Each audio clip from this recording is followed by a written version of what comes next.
Los Angeles. By Los Angeles, I mean Seattle. Okay. It's been a rough last couple of days. The last time I checked in with my family, I was moving in between hospitals, and I have some terrible news. I actually did have to take an ambulance because some woman decided that she was going to follow me into the restroom. Now, after being sexually abused, sexually assaulted by women of America, I found this to be extremely distressful, and because of it, in a reaction to that much stress, my body literally broke. So I had the blood come out, everything. It was just ridiculous. So I had to call an ambulance, have the ambulance come pick me up, and take me over to the hospital. It was a horrific experience, just horrific. I understand why people don't understand no means no. I understand no means no, so I think that should be enough. But for some reason, they're just super adamant about, can we put you in situations where a woman has to talk to you or a woman has to put her hands on you? And I had video evidence of this. When I was picking up my medication, because obviously after such a horrific medical experience, the only thing you can do is medicate. I'm waiting in line, this woman loudly is just trying to talk and loudly, and she just would not stop talking, and she tried to get me to talk with her. I just couldn't pick up the vibe that, I'm just not a person who talks to strangers, and unless they're male and somewhat active. What can I say? I like. So, yeah. I know she's uncomfortable. It's a scary situation for her, but that's not my job. I'm not being paid to have a conversation with you, so there shouldn't be a conversation. So here I am.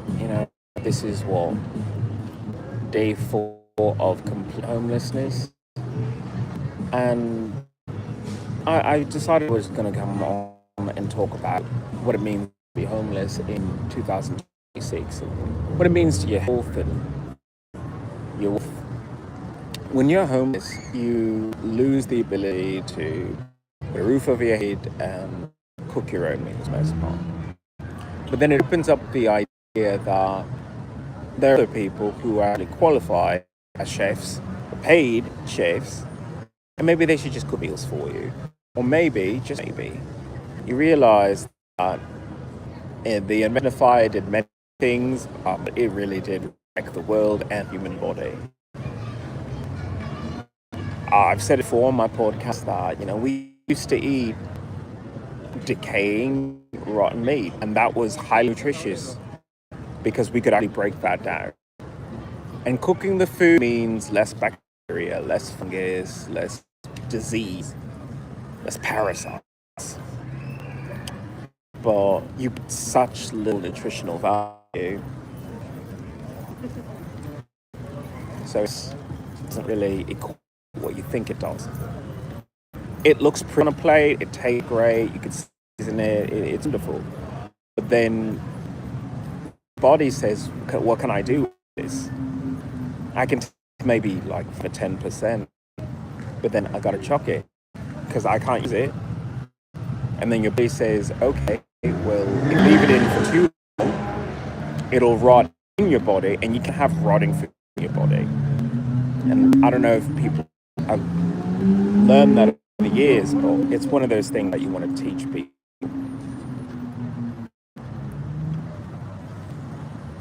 So I have maybe 14 days of destitution, 14 days of destitution. To Bridgie, God bless you, bro. Thank you so much for coming by the channel today and wishing me well. It's been a lot, I've had to deal with everything from the death of my mother to honorably discharged from the military to having traveled, losing my certain animals because some American decided that they wanted to pet my service animals. I got so fucking tired of my animals being used as an excuse to try to get to know me with PTSD. Hello there. I'm sorry, I'm not feeling well. Hello, welcome to the channel, welcome to the revolution. And speaking of which, I hold nothing back from viewers. I do talk about the idea of economic separation, economic elevation of the people. Because most of the time you operate under fear and this place of burden where all you can think about are the basic needs that you want to meet instead of how to live life to the fullest, how to live life and get what you want to be. If you're a guy, sometimes what you really want is to just aid. Now you think with everything that you do, if I get a job, girl like that or guy like that, whatever your preference is, partners like you say, oh, if I have a nice piece, partners like that. But then, in reality, in order to maintain any of that, you would have to spend most of your day at work. Most of your day, either at work or traveling to work, off work. So when would you have time to enjoy your? When would you have time to go to the gym? Some people like a nice body. When do you have time for that? Hello there, Boy. I hope I'm that right. Welcome to the channel. Welcome to the revolution. I'm Ian, mutant and werewolf. As you can see from my bushy shade. It's a rough one. I see people going about, and they have houses, they have apartments. You're supposed to be envious. There's a shelter which I was in for a while, but they switched shelters and they started playing games with the homeless where it's like, you can't come in here. And at that point I just said, well, fuck, I guess I don't want it then. If I'm being honest, I don't want it. What I do want is what the city currently offers, which is if you're not housed, you can sleep outside, it won't bother you. You might have some rules of how you can sleep outside, which is what I learned yesterday. The Seattle Police Department is like, you can't have a blanket. And at first it was like, that's a fucking shitty rule. Then if you have a blanket and then somebody wants your blanket, they'll just harm you for it. It's better to just shut. See that person come and saying, dude, are you old? You want some? Okay, show me that ass. If you could at least get that done, then you can have a conversation. But, that's a great conversation starter. I've heard a couple lines, but you want to freeze it or do you want to get this is a really good motivator to get your sucked. I'm just saying. Either way, said their piece and, they were on their way. And this is the first time they've really interacted with me more fully. So, just stay on the good side, I guess. I get it. It's difficult. You see a bunch of displaced people all the time. You want to see the house. You want to... And normally that's the way to go. For some people, that's their salvation. That's their way out of the misery that they have. But then there's the other people who that would be misery. I remember when I was in Los Angeles, and for some reason, there were women who were trying to break into my apartment at all times. I called the police several times, and the police fucking caught this woman, never fucking detained her or anything. So I just lived in fear. I lived under the bed, my service animal, because I was afraid of being raped or sexually assaulted again. Or sexually abused. It's a lot. It really is. And for me, it's I'm not meant for apartment houses. I'm a monastery kind of person. I enjoy learning. I want to share the joy of learning with people. I want to elevate people. And I don't know. I almost feel like I owe Seattle one more month, at least one more month, and then from there, just make a more informed decision because I can't keep banging around because it's just terrible. But I don't really want to fall to that still, which I was doing before of hotel after hotel after hotel. Now hotels themselves, for the most part, they let me alone. They didn't really bother me. And now that it's just me, they're really gonna love me. They're really gonna love me. I'll be miserable. They'll love me for that because they want money and they want nice rooms and well, I mean, it's easy to do that when you literally have nothing to hold on to.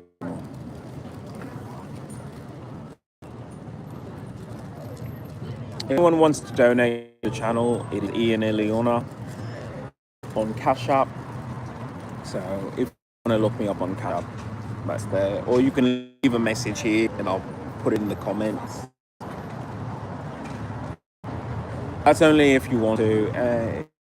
I seem to be okay for now. I just have to survive maybe 2 weeks. Then I can fix a lot of things that bother me. So that's the state of things. I have severe medical issue because the American government sends the agent provocateurs to bother me. It wasn't just oopsie man, it's the American government hired this woman to come into a men's room to bother me specifically. When I hear something like that, if it was 10 years ago, I would have said, that's ridiculous. But I live here, I deal with all of this on a consistent basis. So that's what life is. And I don't understand why they're wasting American taxpayer resources on hiring women to go into the men's room to bother one veteran. But then again, not a regular veteran. I'm the veteran who's an epidemiologist. I'm a veteran who's an inventor. I'm a veteran who may or may not unite the people one day under a different banner. I mean, celebrated your fucking 250, but moving forward, we need to start negotiating. Now, you negotiate as a unified country, great. But you still need to negotiate. You still need to say, hey, the thing that we put in our mouth consistently, no, not a dick, it's food. The food that we eat is constantly tainted with pesticides, herbicides, fungicides, because they do not farm for themselves, they farm for you. But worse, they farm not for you, they farm for restaurants and supermarkets where the food will sit on a shelf. It'll be in the refrigerator, it'll be in the freezer section.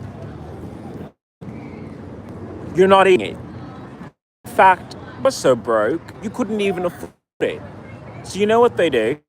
They take that food and they chuck it in they take it to a landfill and it just rots. You have rotting food that was once fresh. But because of our capitalist system where we don't, as a public good, feed people, all that food, like 90% of crops, I'll be direct with you, like 90% of the crops never touch a human mouth.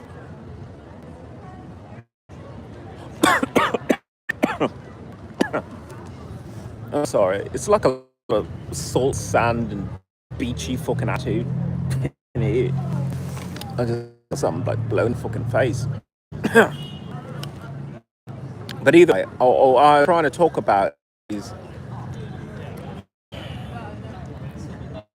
there is so much food waste. They are going above and beyond to preserve food, to make it withstand fungus, withstand viruses, and other plants, and herbicides, pesticides, chemicals, and that goes into the soil. They never wash the soil. I mean, can you imagine? Just think about it. They don't wash the soil, so all they do is just push it further and further underground. Further underground. What do plants do? They put roots down there and they pull it back up. And then the EPA inspector comes by, or the USDA inspector comes by. Then they test the soil and they go, oh, okay, well, let's see what's, growing in here. And then they only go like maybe a couple of inches down, but they don't go that far. And they don't say, how often do you do it? Or you give these fields a break. Because if you push it that far down, eventually, it will just be reabsorbed by the earth, and that'll be that. But you leave it there and then reuse it again.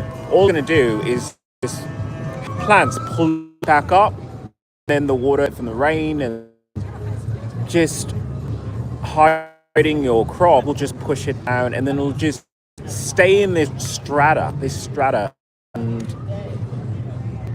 the plants are drinking it constantly.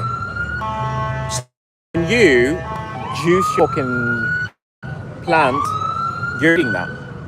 Because how often do you rewash your plant when you come from the supermarket? You're supposed to. You go to a store and they're supposed to.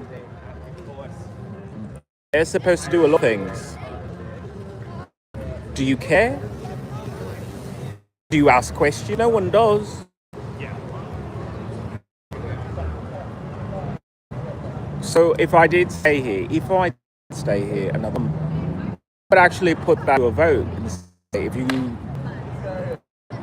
sell food here, it has to be triple washed, it has to be clear of pesticides, herbicides, and everything. I don't know what you grow it in, but it has to clear of it by the time it hits human consumption. Like, I'm going to introduce that as a bill. Then again, I'm just saying, so I first introduced a bill of granting voter rights people who not have permanent residence here, but are here, because can't disenfranchise people as American citizens to tell them that they don't have a voice in their country because they decide to move around the country.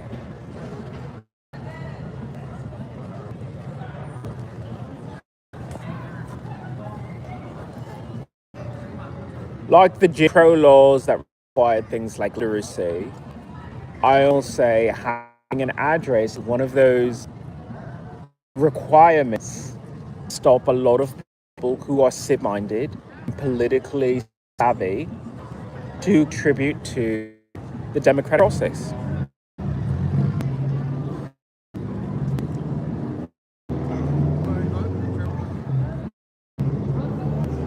And I love how Seattle is reacting to ICE and all things that are going on.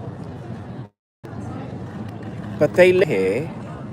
They should have more of a say over what goes on within their own border. So here I am,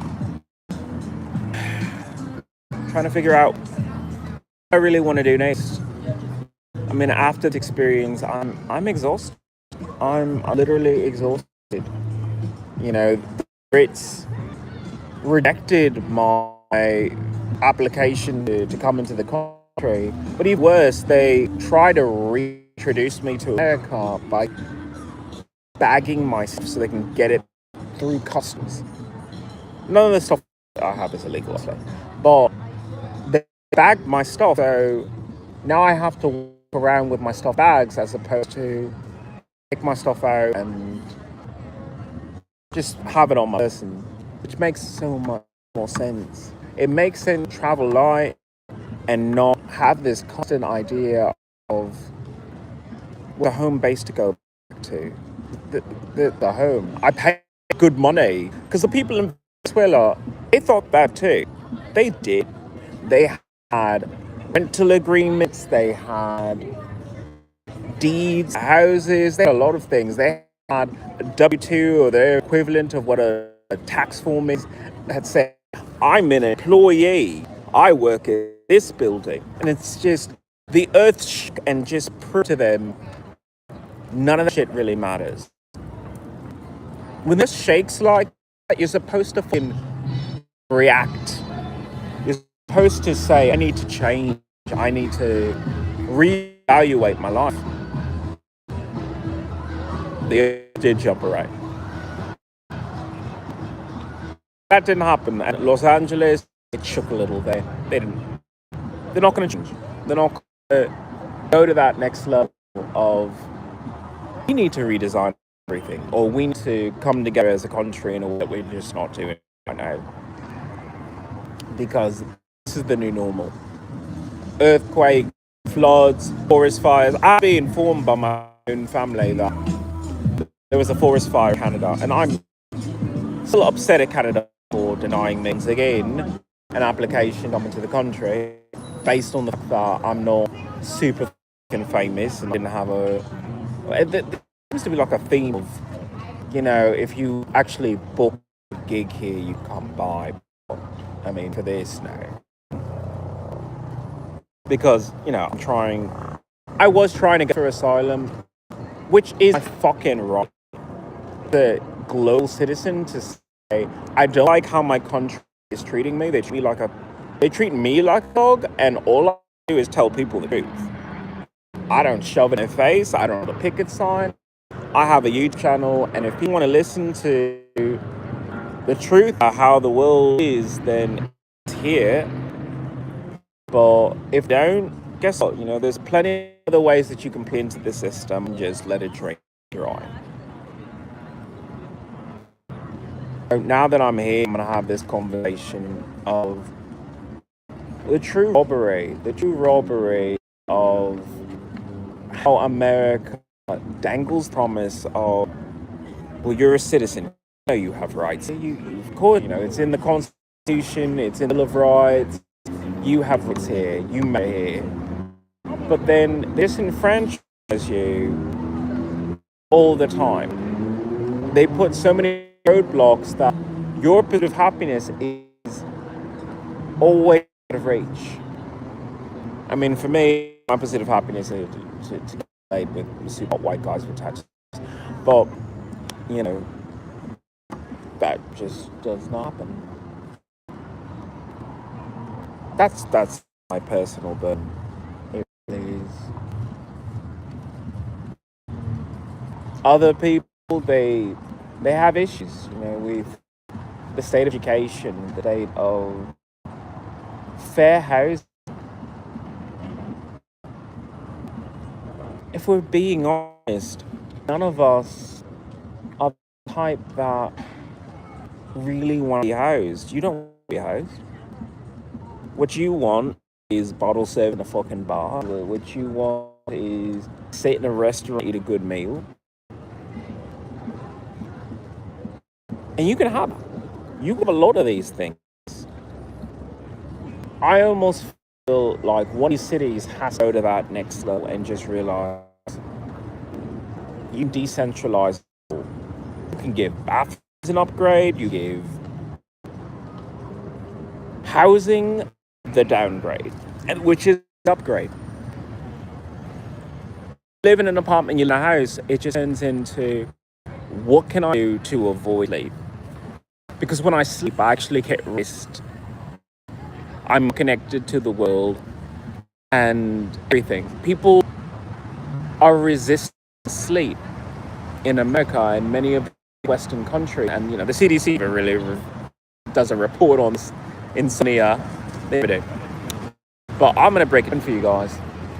When you lose sleep, it creates a field of irritability. It creates a sense of disillusionment with reality. And it makes you into that cantankerous person who says, fuck it, I quit. Or fuck it, I'll sleep in, get those extra hours. So this way, I can focus on that. You can only avoid sleep so much. Like, avoiding sleep is your body removing parasite from something that's been pulling nutrition, pulling attention, pulling money out your pocket. You're supposed to CS Ghost. Hey, are you homeless now? Yeah, I'm homeless, completely homeless now. Like, I was in a shelter, but the shelter was playing the game of, can we get bums to fight each other over a bed in a shelter? I had taken a video of it because it's just the most shameful thing that you could see. You know these people are homeless. You know people are desperate. Most of them are drug addicts. And you put a powder keg and say, we can only take one person. One person. We have one bed.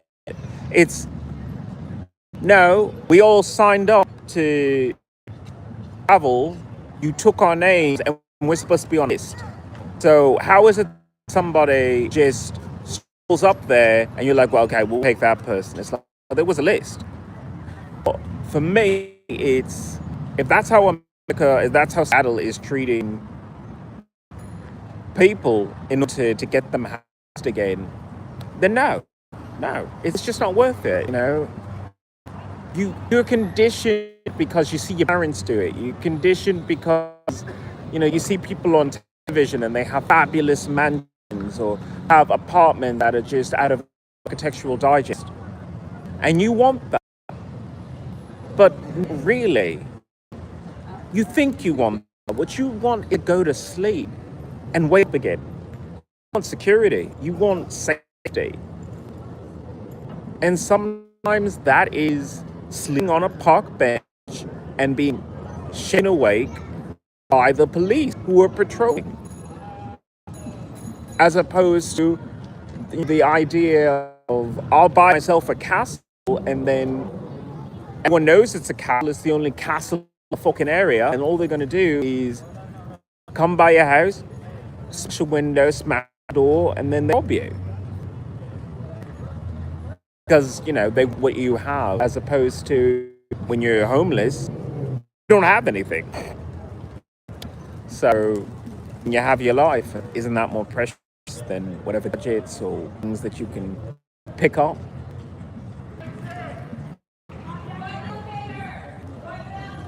It's tough, you know. I recognize that not everyone wants to be an outside cat. Nobody wants that.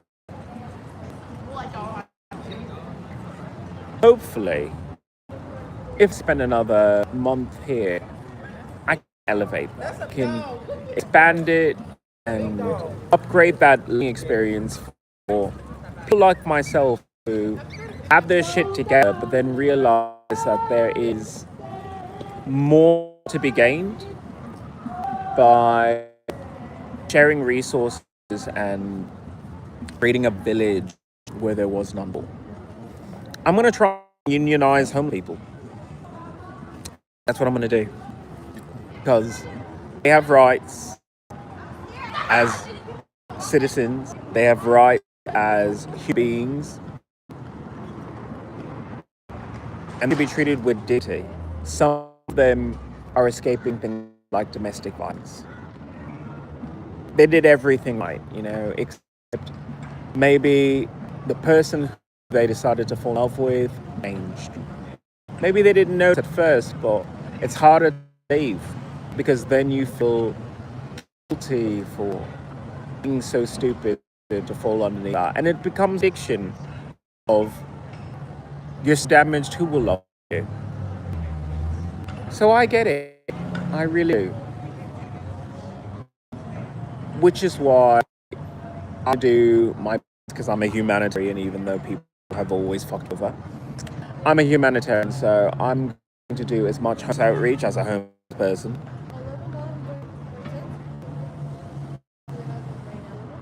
And to give homeless people in Seattle a better legal standpoint to defend their rights, to defend their ability to live their life as they see fit. Because we do have certain inalienable rights, such as freedom of religion. It's not an organized religion as Judaism or Christianity, but it's a creed, it's a philosophy of I am close to the earth and I choose to live unhoused. Now, if somebody wants to bring that into an actual religion and make a religion out of it, I guess I'm of that mindset because I also want to legalize psychedelic drugs. British Kravitz, producing Lenny Kravitz all the time.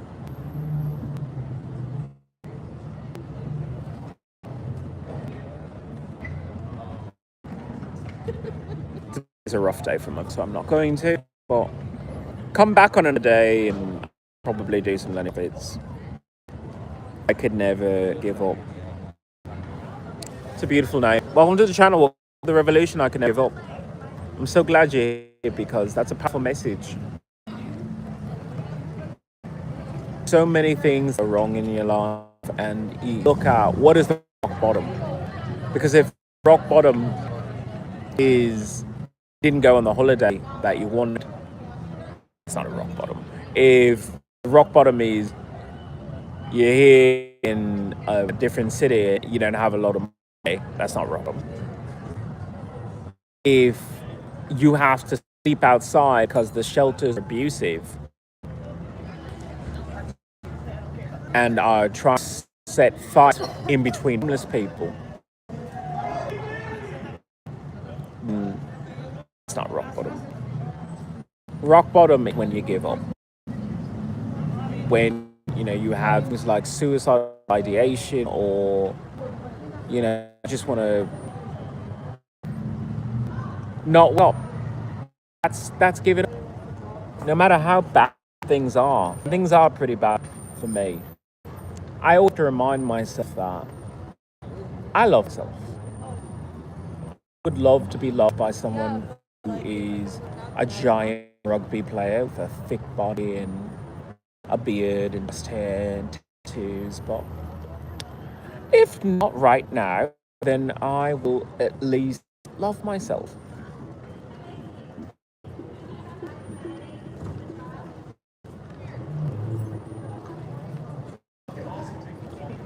Harry Warren, he's got a home county's accent, sorry. You were black, immigration.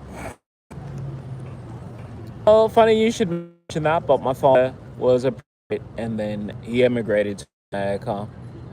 Fell in love, donated some British seed to an American flower bed, and by him, I'm a full citizen of the United States, and right now I'm on a pathway towards triple citizenship and maybe some other things, because I just can't stay in a country that is hopefully unprepared for everything. They are prepared for COVID, they were unprepared for HIV, and they never learn from it.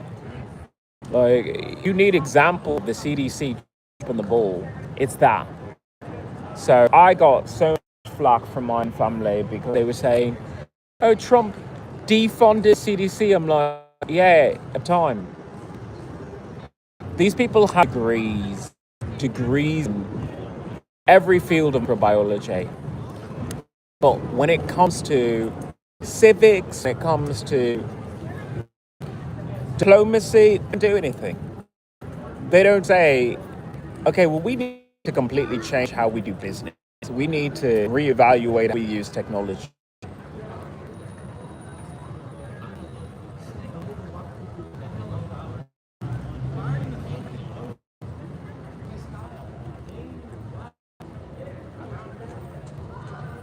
CDC was a temporary thing. We should have moved past and realized everything local. Should be concerned of what us is doing, but then you all should say, okay, well, I have to do something. COVID was a horrible thing that would have affected us, but how often did American citizens go over to China to do business and then they come back and we don't quarantine? There's no law saying you went overseas, quarantine you. There should be. There should be.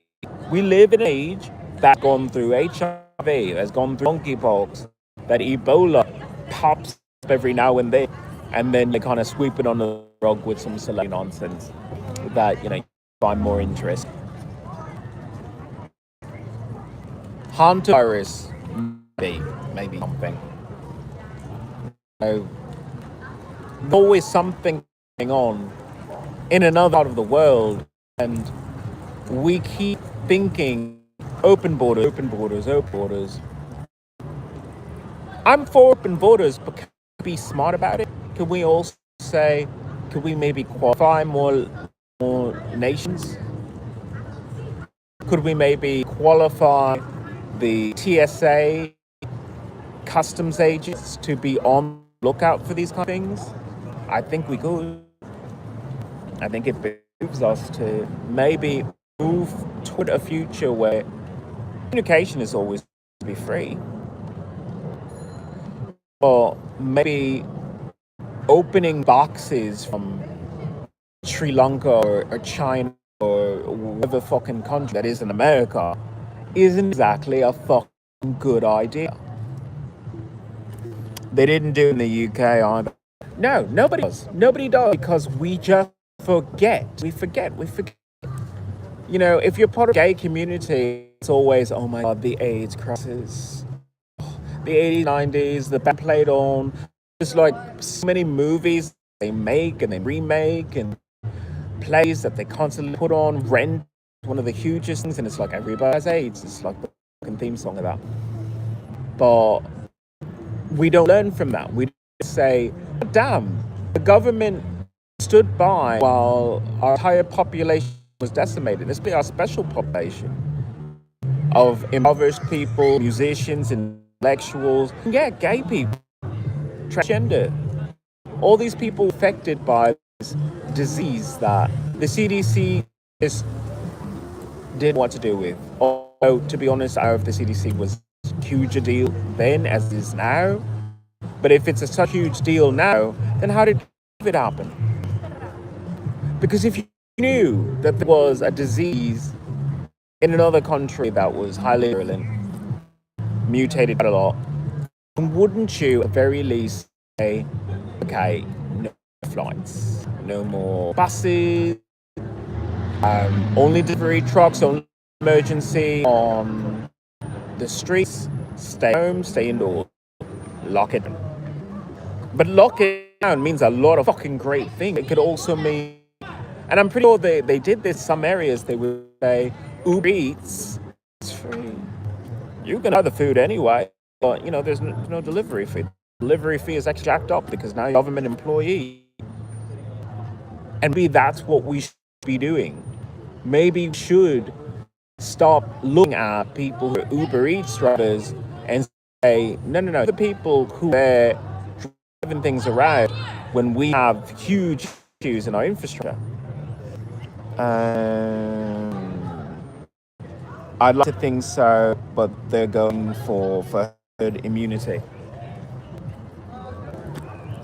It's one way to deal with it, but you don't understand how virulent these things are. There are some people who they encountered the virus and their body just went, barely put in an immune response. Like the immune response that they teach you in school is you have memory T cells, and then you have the T cells that have a memory of what it looked like, and they go after it. What you don't know is there are a lot of cofactors that go into the immune response.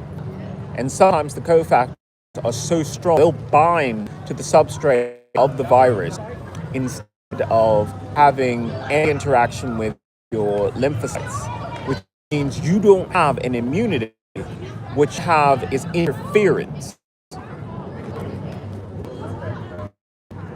So herd immunity, oh my God, my English is terrible. Herd immunity is a lovely idea when you have one town. That word for one town.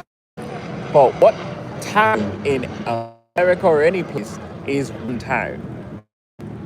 Aren't they, connected?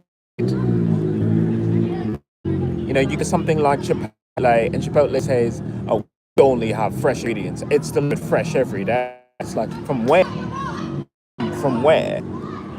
Because if you're just getting around the block, that's one thing. But if you're getting it from maybe another state or another part of the state, and the state's pretty big, that's just adding on opportunity and opportunity for, yeah, it was herd immunity. Well, herd immunity only works in households, but only households that stay within the same sphere of influence.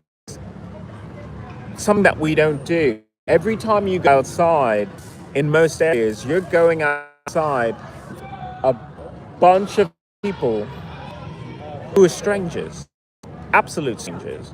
And you know their name, you don't know where they come from, you don't know healthy. Something that I don't talk about. We don't talk about, hey, is your neighbor healthy? When somebody sneezes in the middle of the street, you're supposed to say, "God bless you," or "Good night," because you're fancy, or "Lord," because you really mean. But you should also be asking, are you sick? Is that commutable? Where did you travel?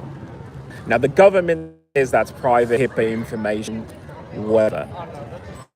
I'm all for that. I mean, I share my medical stuff on the internet because, I'm documenting every single time the government interferes with my health and interferes with the health of the entire community.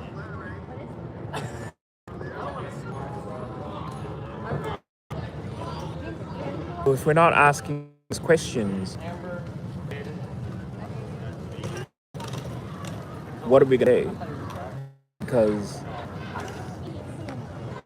it's like a game of pinball where ball is an infected person and they just bounce from fucking wall to wall to wall to building to corner. And every time they sneeze, every time they cough, every time their nose runs and they touch it and then touch other things, they're just adding more pinballs to the mix, more opportunities for other people to get sick. And every time that another person gets sick, viruses are not alive in the strictest sense, but they are. I almost wanted little pieces of food change and rotate their elements. Stereoisometry. Sometimes changing element is difficult if they can rotate the element, rotate the configuration. Sometimes that's more than it's like a self-actualizing key. And your cell is the lock. It'll reach with as many polymers as possible. But if it finds a match, guess what? It'll use your body as an incubator. And isn't that gross? Isn't that something you want to say as gross? But that's what that is. And it's not COVID, it's something else. Monkeypox. We still got herpes, we still got, I don't know, but you got herpes, you still got hepatitis, and all those things. We never talk about it, we never discuss it, we don't have symposiums of, could we just deal with it and just say, can we remove it from the people who have it? And yeah, actually are a way to do that, and the government should foot the bill.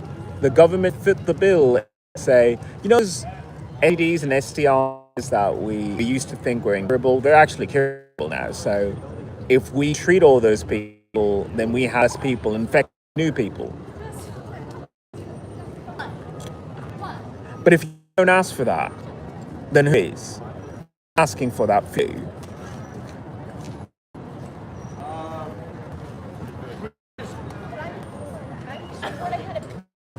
I mean, I'm talking about how nice it would be to shag someone, but I mean, honestly, the pickings are rotten fruit. Do you still feel that the need for speed? I mean, granted, I don't actually want to go to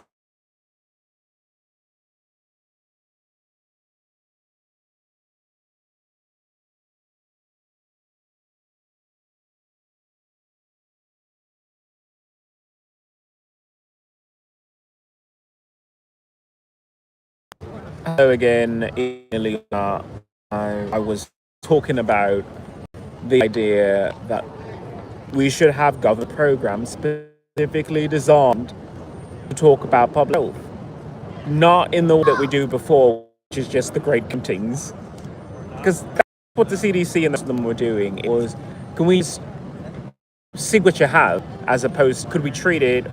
Could we maybe change it better for public health? So this is what it is. I live in America for the time being. While I'm living in America for the time being, I'm going to do everything in my power to restore health and the dignity of the people around me. They've been awful to me, absolutely awful. But I'm just not a person who can return hate with more hate. I don't forgive. I never forgive America for what they've done. I mean, if anything, I hate them even more. But because of their disgusting ignorance, because of their arrogance, it affects the entire globe. So, if I don't want to see beautiful places like Nepal be wiped out because America didn't wipe its nose when it's running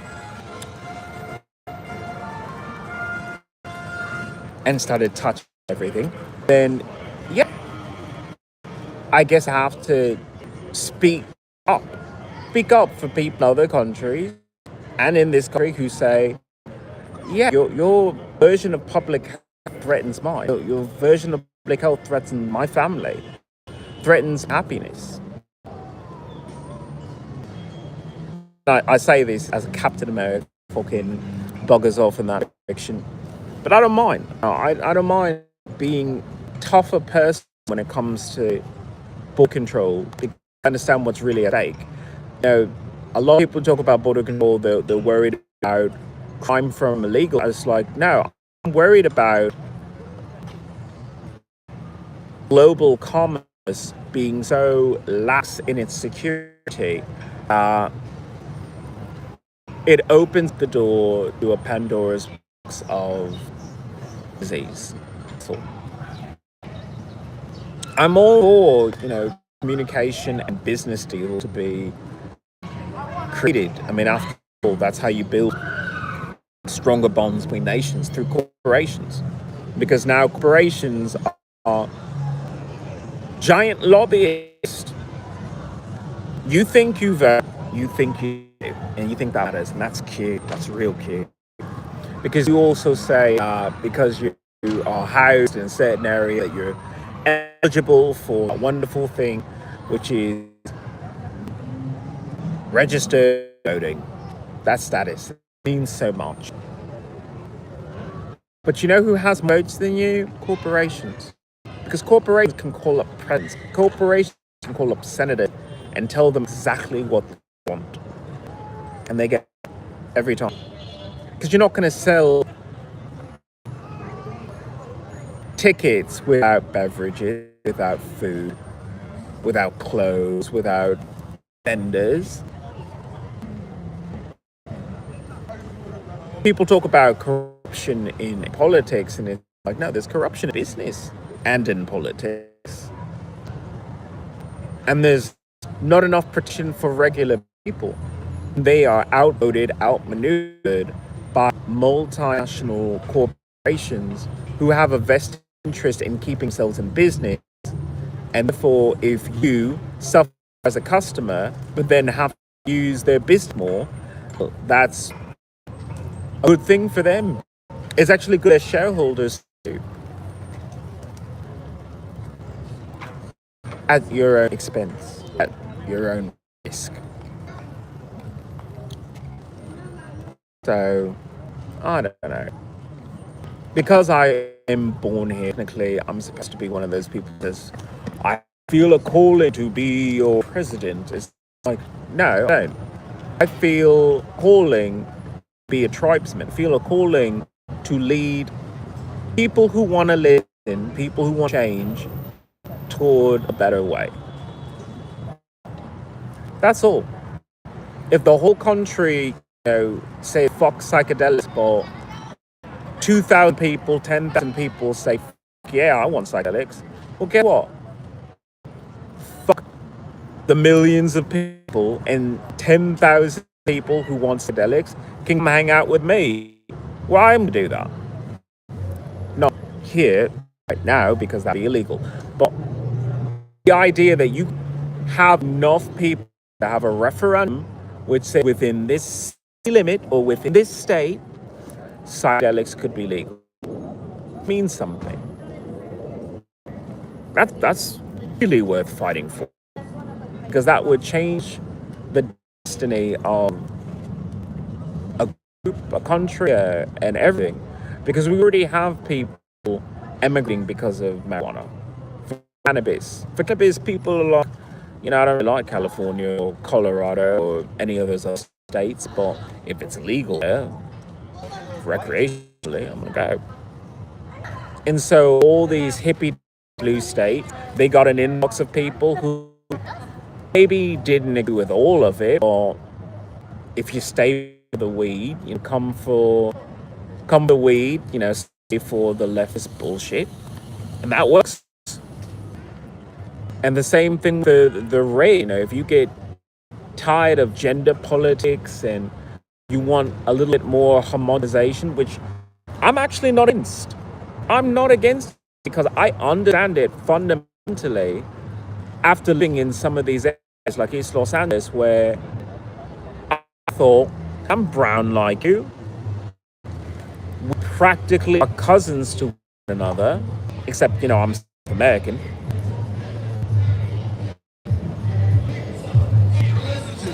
I'm just going to let that go by here. But it didn't translate to that. It turned into these kind of people who are so bigoted, so whitewashed. Like Latinos have their fucking Latino pride, but it's whitewashing. It is literal whitewashing, because you don't even know who you are. You don't remember the fact that you were Azteca or Mayan or whatever other tribe you were from. You get that fucking wash over your head.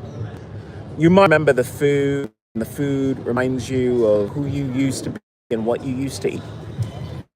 But it doesn't translate toward breaking from what I almost say is a hostile mental takeover by a foreign body. Antito Willie, welcome to the channel, welcome to the revolution. I'm an earthling. A lot of people say that, but there were tribes before these missionaries and conquistadors came to our areas. Before they were there, we had our own religion, we had our own culture, we wore different clothes, or sometimes we didn't wear clothes, just had loincloths and twig leaves, and that's how we were. We were very active people. You see fucking fat Latinos now, and I say, do you fucking remember who you used to be? Now, I understand there's no deer to go chase, but you let yourself get brainwashed. You let yourself get put in this fucking situation where, like, you want a sugar drink? You're an American citizen now. You have that sugar drink. The sugar drink goes with everything. Now, you used to eat fruit, but, you make a juice out of it. It's a little bit more sugar, you get it juiced. All these things that we just let happen to us. And the same thing with black people, same thing happened with Asians.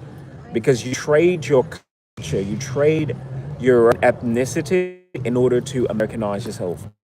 But you don't get anything back from it sometimes. Sometimes even worse. Because the more you climb, the more it becomes, well, you're not black, not Asian, not You're not anything. You're just green.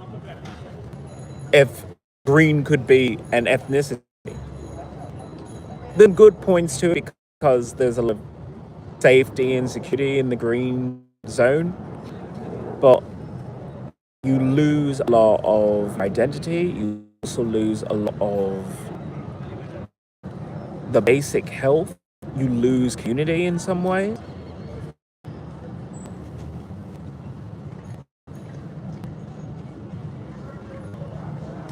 I mean, it's not just that America is changing and it's being filled with people from many other nations. They're also bringing crime here. Crime that, it's supply and demand. If you know that you could sell cocaine or crack here and you can get a business loan to, open up a restaurant or a clothes store, whatever you want to do, you don't have the degree to be a teacher, then yeah, drug deal seems to be the obvious fucking choice for some of these people. And in some way, they protect their own streets, they police it, they do all this, there's a sense of justice there. Justice, in some ways, is very attractive. But then there's also the conscription of your children into these gang wars. Because it's so glamorous. Somebody shows up, they have a nice car, got lots of money, and they say, you'd be like me, right? And then you watch your son, your daughter be drafted into these gangs. In America, I know this conversation it's a tough one for people. People want to be hurt, they want to be offended, don't want to say. Sometimes deportation is the better deal. I'm struggling with that right now because I wanted to immigrate to the United Kingdom, and they clearly said it just doesn't feel like you want to leave. Like you would be here and then you would just stay here. And it's, number one, I'm a citizen of your country too, so therefore I have a right to stay there, or at least the ones I have on my paperwork, which may or may not take me a couple of years. But I am a citizen of Great Britain, so they have to at some point recognize that. And I'm going to ask for immigration at the end of it because I'm really robbed, but I'm so saved way. Saved because that population, and I surround it and down around it, and then I say in private, which means I have to be bold and say on camera. That population has changed. You used to look at it as, like Lord of the Rings kind of magical people everywhere, and yeah, I mean, some are racist, some of them were nice, some were whatever, but it was somewhat fluidity of thought. There was fluidity of thought. Right now, they're being overrun by a single-minded group, a very single-minded group that sometimes radicalizes, not all the time. So it becomes a little bit difficult when you are yourself a person on the far spectrum of what a societal norm is. I'm a rock star. So the idea that I can walk the streets in a completely sequined outfit, maybe a gown, I don't know, Swarovski crystal up and down my body. You can't do that in that kind of environment where someone's like, I can't take it, and they just, go off. And there's other places in America where you can't do that. And there's a lot of protection over there to say, hey, you disagree. You're entitled to your opinion. Don't hurt us. Which I can't agree with. I really can't. I want to see a little bit more backbone, or at least not pushback, but more of let's come to some consensus, because we in America are not doing that either. Hello, Clint. Welcome to the channel. Welcome to the revolution. Hey, how you doing, man? I'm not well. I actually had to go to the hospital because once again, an American woman decided to follow me into the bathroom and harass me. Now, if it was any other person, I can almost say, oopsie, oops. But this was a situation where, I have PTSD from military sexual trauma. And the American government has been sending women toward me, setting up situations where every time I am turning a corner, it's not just the statistics of there being more women. Sometimes men are specifically putting themselves in my way.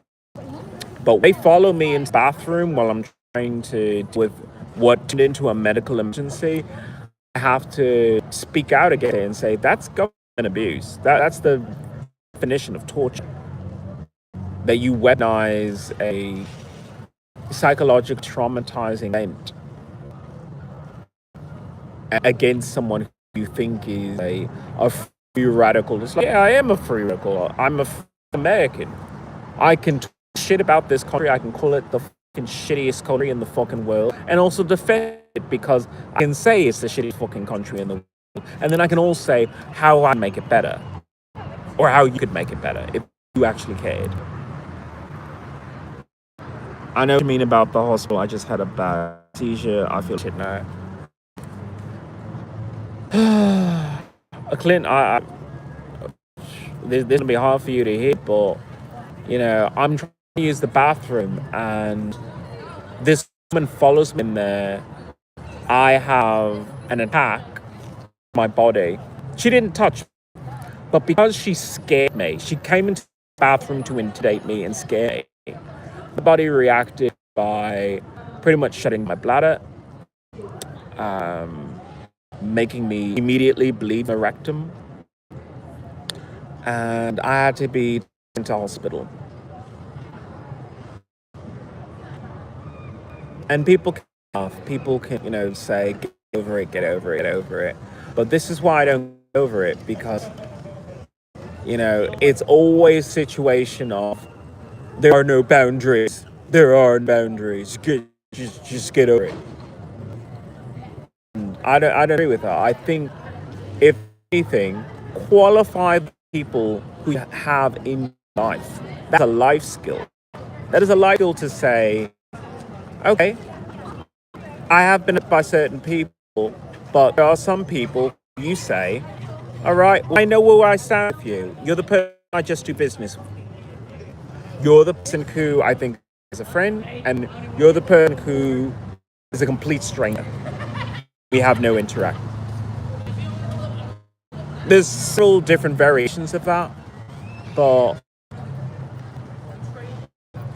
this idea of treat everyone as if they're your new best friend, that doesn't work in a country filled of inequality. In a country where income is an issue, where discrimination is an issue.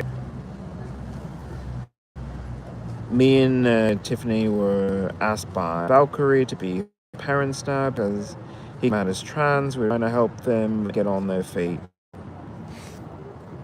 Good for you. Good for you to open your heart and be your home. But don't forget, there are resources, and that level of independence is necessary. So as much as you want to invest, be there as a resource, be there as a listening post, but also strive for that independence, because the world is tough enough as it is. And not just trans people, but everyone is dealing with this now. You have cisgender people, cisgender white people, they get fired from jobs, get, caught up, and they can't pass their classes. They fall through the cracks. And sometimes they're older, so no one's going to adopt an older person. The idea of adopting older people, you just don't do anymore. I do, in a way. You take economic responsibility for a person. You share a meal, you share housing, you share resources. You learn to elevate not just yourself, but around you. That's every country. Well, we're better than every other country. You want to know real pride for your country? It's not in the fireworks, and it's in how you treat each other, respecting boundaries, and also coming together and say, there are some things that are worth fighting for together. You want increased sick leave, you want increased paternity leave, increased maternity leave. Guess what? You got to ask for those things. When you bring new life into this world, you're supposed to be spending at least the first 3 to 5 years together. 3 to 5 years. What job is going to say, yeah, you could take 3 to 5 years off? Not me. But if you want that, ask for it. You feel like the amount of sick days that you get just isn't enough, because some days you just have, I can't come in to work today. It's not full-blown sickness, it's my body is exhausted. My mind exhausted. I need to take a mental health sick day. You know, every time we talk about gun violence in the workplace, gun violence in schools, we never talk about, could we take a break? Could we take a break from the school? Could we take a break from the workplace and say, people go home. People go find out what's important to you in life. To all the fucking nerds who decide to pick up a gun and go attack new kids, not even the same bullies. Guess what? If you took a day off and you went to the gym and you looked at yourself in the mirror and said, I'm not where I want to be, I'm not who I want to be, but I could be someone someday. I could be something else. And that perspective only comes with a removal from a negative environment. I talk shit about the West Coast all the time. And I mean it. Those people are fucking weird. If I compare it to the East Coast, where the people are just miserable all the fucking time. Horrible for people. Miserable fucking people. I compare it to here, where no one's miserable. They're terrible people, they're not miserable. Oh my god, it's Clint Guy on TikTok. Oh, well, that's rude.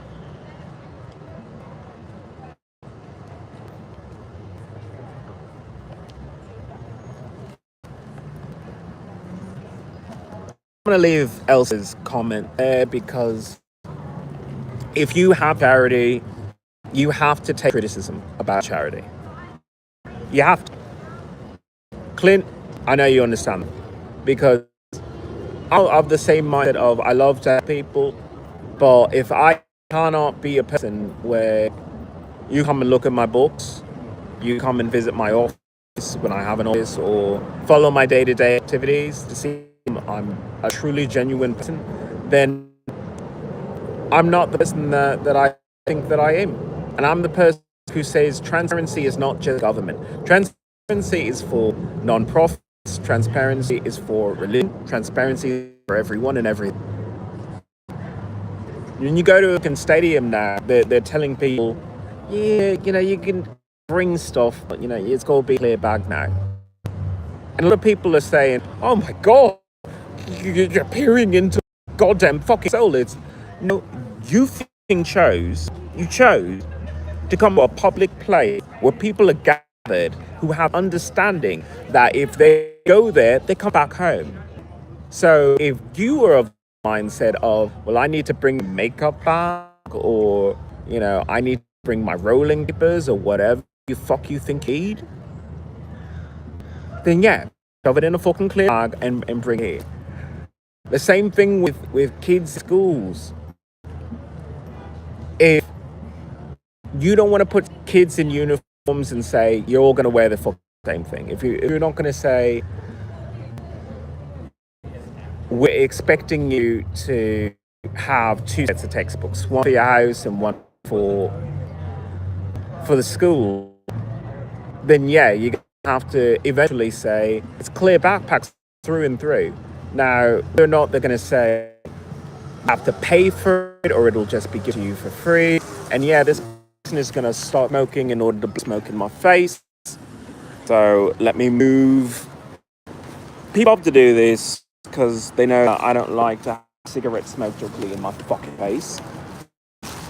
But I'm going to continue talking about it. I'm going to continue talking about this issue of child safety in our schools because I think that parents know what they get into when they try to have sex. They think it feels good. They don't think, oh my God, I actually have to watch this thing. I have to feed it. I have to teach it right from wrong.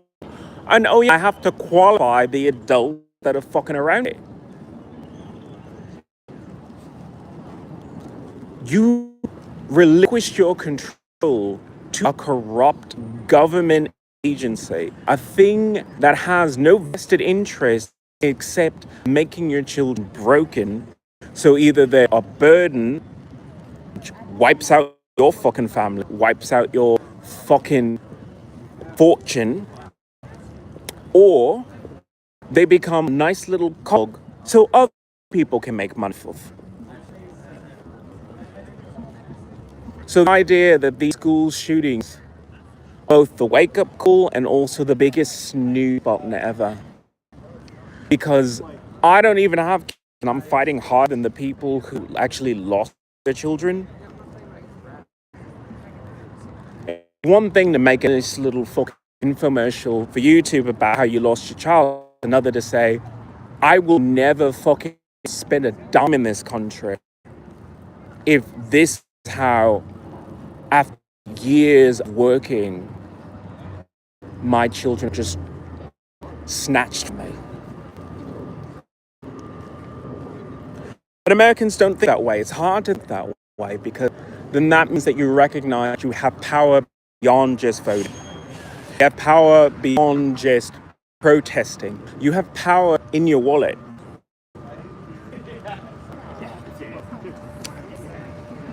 The dollar is many things.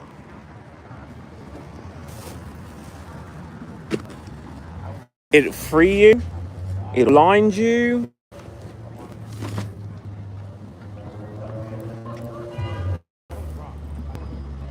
But it's all in how you use it. Okay, I don't want people fighting in channels, so everyone's going to take a nice break. I'm back in a bit.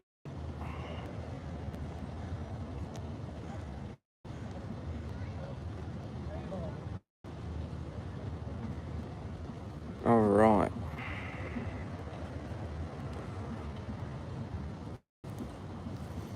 Again, there's no shame in failing and whatnot. At least if you learn something and then also learn something about the strength of character of those around you. If you see someone struggling to build school in Africa or any third world country, you don't think, hey, I've got a couple of cents. I can maybe put a textbook in their hand. I can maybe save to give them an iPad. Make sure they have a robotics class. Get some Legos for them. Little things like that. Now, I'm not saying you have to raise them or care about them. But if you don't care about education throughout the globe, you're just opening yourself up to a level of ignorance that is very attractive to radical groups that just blame you for having more than they have. And you gain more. You gain. When you have an educated global population, then you have the ability to reach higher with technology, higher with medicine. Some of the innovations that we have with technology and innovation, they're not even done by Americans.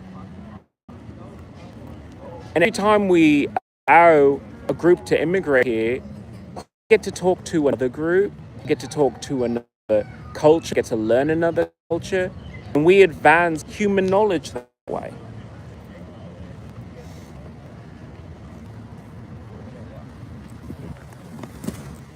It's a lot to think about. It's a lot to consider. This idea we're all connected, that what we do on one side of the globe affects the other. Because we don't travel enough. If we traveled more, we would be able to have a world perspective because we would have maybe one friend that lived there. One friend that you'd say, if your world is ending, I care about you. But the government themselves, they keep you so poor, they keep you so busy that you never try. And then television itself is so satisfying.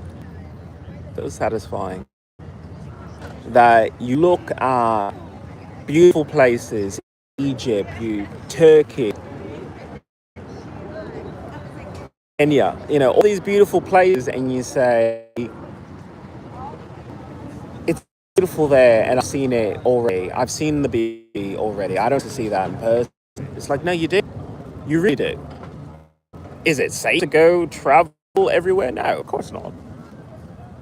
It could be safer if you went there and said hello, and someone said hello back to you, and you realize you're not that different. You realize that you'll eat, you'll sleep, you'll fuck.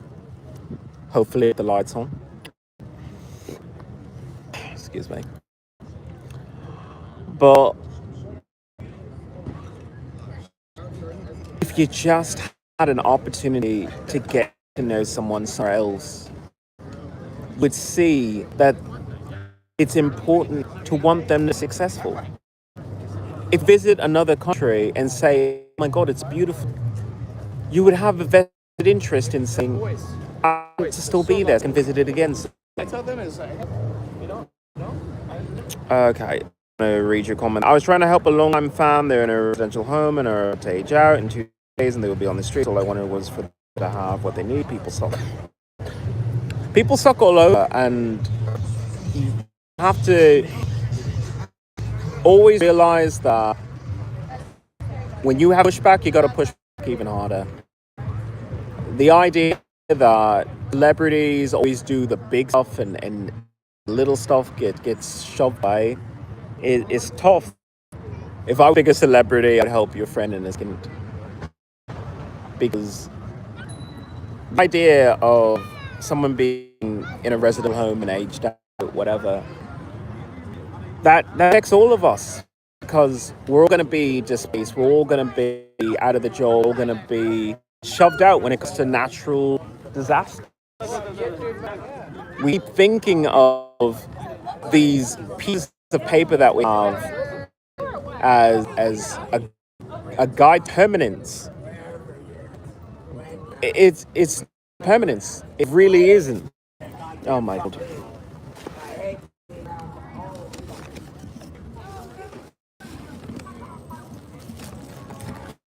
Okay, I'll just put this over here.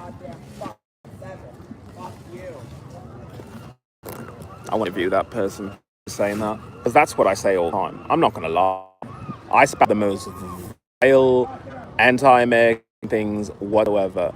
That's because I don't like the direction my country has gone. I don't like it. At the very least, by saying I don't like it, I'm honest. I'm not putting on a brave face. I'm not waiting for the next election. I am saying I dislike how America treats poor people, minorities, and yes, even white people. I don't like how America treats white people. So if that is the case, I cannot wait until 2028, the magic year, in order to make a change to help my own country. I have to change. So that person who is spouting, I hate everyone, I hate everyone. Guess what? I feel it. And with everything that I've experienced, you're not going to get someone who is going to hump the fucking American flag every time I see it. You're going to get someone who says, you know what? There are a lot of other colors in that flag. A lot of other the shades and variations on the American experience that we don't celebrate, invite into the conversation, because all we see is red, white, or blue.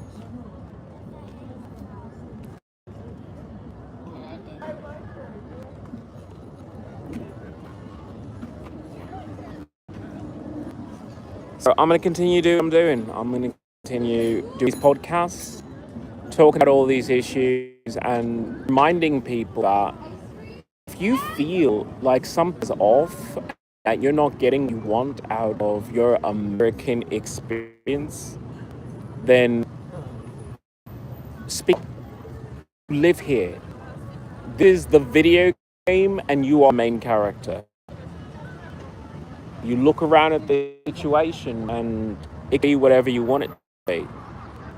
You could be the hero, you could be the villain, you could just be a person who just pressed a cheat code, and guess what? You're living a better life. It's okay to meet sometimes. Sometimes.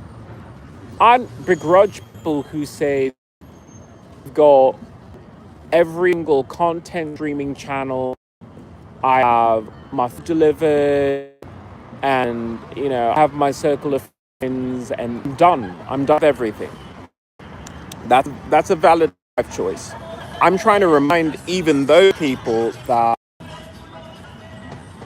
even when America gives you the peak capitalist VIP experience, that is meaningless in the face of natural disaster. When there's a forest fire and the fire is coming towards you, if you're still going to say, but I have 2 more levels on my Xbox game, then I think you're missing the point. I think you're missing the point when you have even things like food delivered and you miss out on going to a restaurant and laughing with a group of friends who you genuinely like.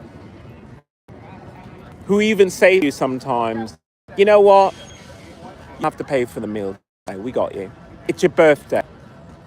Let's throw a party for you. I cooked and washed my hands this time. All these kind of things that you can expect from friends. And I know that past, I want to say 18, it's almost impossible because these people are set in their ways, and it's hard to make brand new friends in that kind of situation.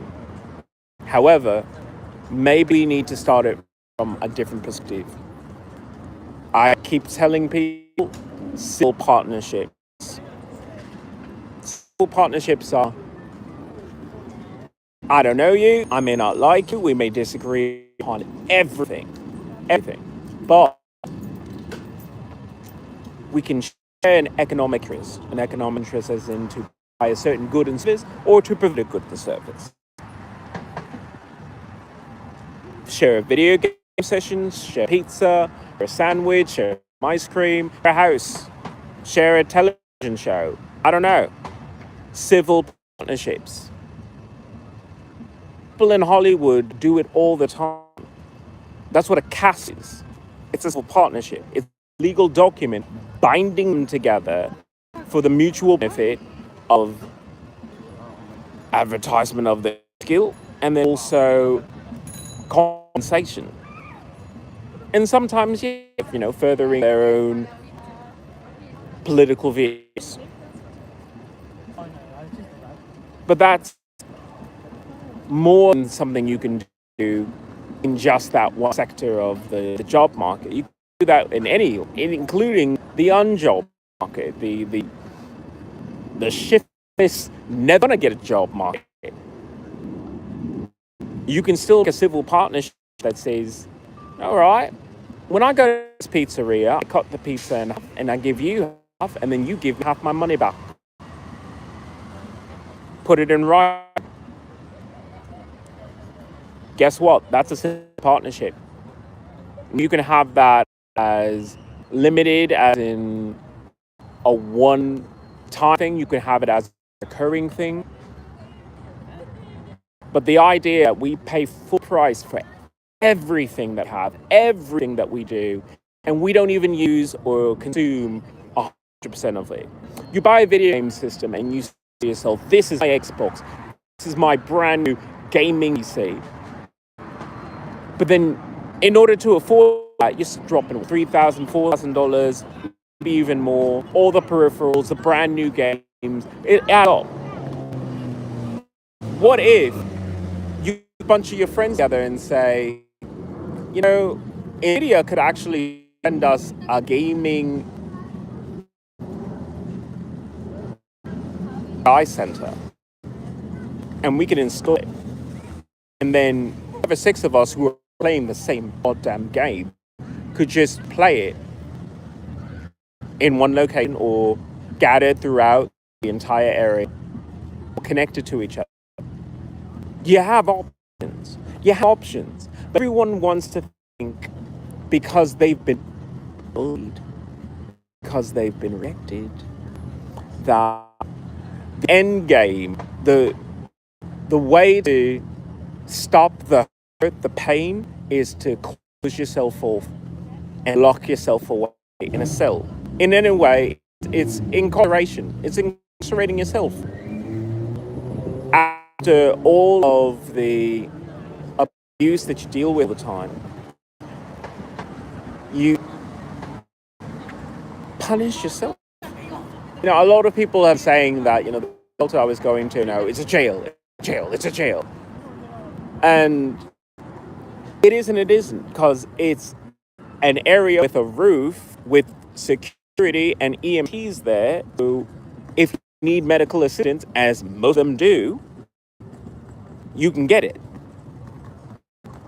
The other side of it, it's I'm out here because those people were rude, and I'm out here with elements and the police who have to check on me.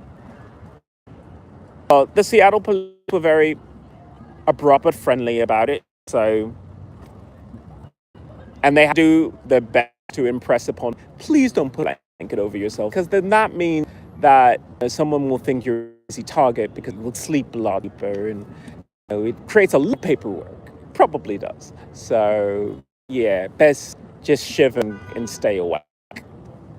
And Seattle has been very adamant about people just take naps here. We're the adult napping town. The napping capital of America is Seattle. Click. YARS7LF. Free those people from there.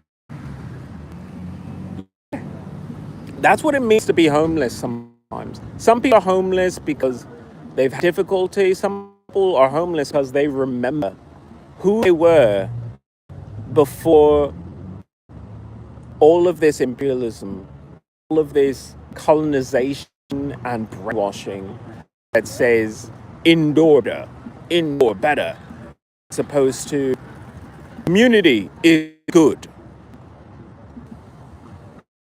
When you have a community that says, we know poor, we know that you don't have a house, come here, we have security guards walking around all the time, we have cameras, you want to fucking fall asleep here, well, we know safe, and you know you're safe. That is the high compliment that they can give to a person who's unhoused. So in that way, I say Seattle is an amazing city for that. I complain about Seattle sometimes. If I really pay attention, they actually give you more. Because when I think about being indoors, I think about suffocation and incarceration. You're torturing yourself. When you can be outside as you used to be, as you used to feel free, like feel the sun on your skin. Natasha Field. Feel it. No one else could feel it for you.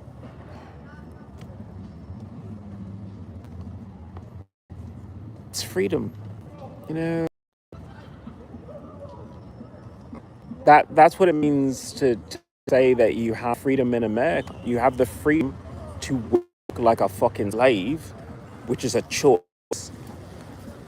Or you can just reject it all. And in some areas, not all areas, but some areas, they say, we'll catch you if you're falling. We'll make sure you have food. We'll make sure you have clothes. We'll make sure if you really need a fucking shower, you should. Although every time I've tried to take a shower, something's gone horribly wrong.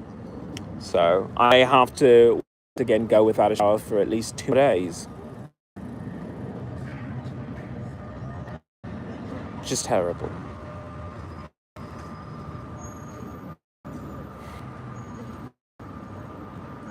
But I wanted more. I wanted more than just emptiness.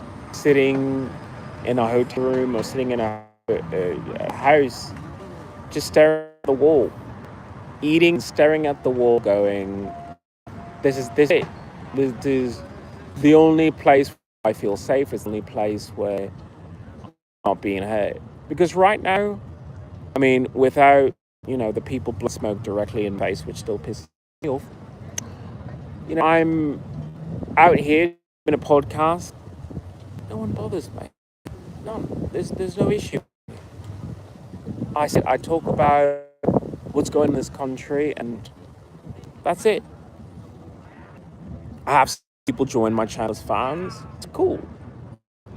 I appreciate all my fans. I know I have PTSD. I appreciate all my female fans, all the female fans that have supported me through my struggle. Appreciate that. It's rough to have to go through military trauma and PTSD, because it makes you look at everyone as an enemy, and it removes your ability to focus and say, no, some people will take advantage of you, but at the very least, you want people to respect your boundaries, and you can respect them.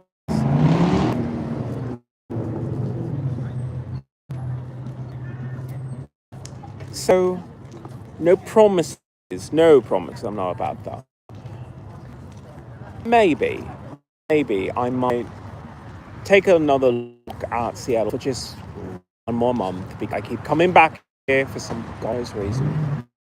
So, one more month here. Maybe. My name is Ian Ileona. I'm an environmentalist, I'm a human rights activist, I'm a mutant werewolf. I'm a veteran with PTSD from military sexual trauma. I'm not getting into that at all. I have some rather serious medical issues because the women of this country haven't respected my boundaries whatsoever. I mean, I'm all for unisex bathrooms and everything, but it followed me with this explicit purpose of terrorizing me. That goes beyond what the purpose of that fucking room is. And you know that, America. So, I have serious medical issues because of it. My life is impacted. Quality of life had diminished because I didn't do what was in my heart, which was to just be a refugee in some other country and move from there. I stayed here because I said, when other people like Canada say, the way we treat migrants is deplorable, and I say, well, you can speak to my president. It's not that simple, because even if you didn't vote for him, or if you did vote for him, he's your dog on a leash. Not that the president isn't, but he's the one tethered to you. You tethered yourself to him. No matter which president it is, you have to take responsibility as a citizen. That's what that means.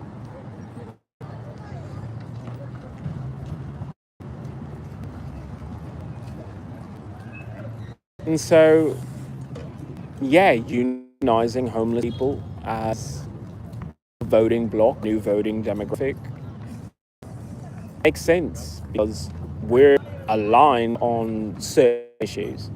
I'm all for psychedelics. I'm not for, meth and cocaine.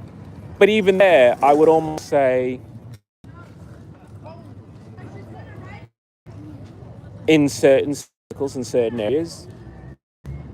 Why not? I'm not that much of a prude.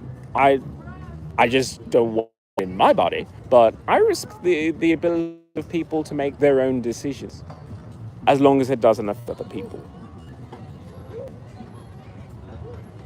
So I guess I have to trust my gut. The universe put me here. There's got to be a reason. I hope to see you on the next podcast. Kisses.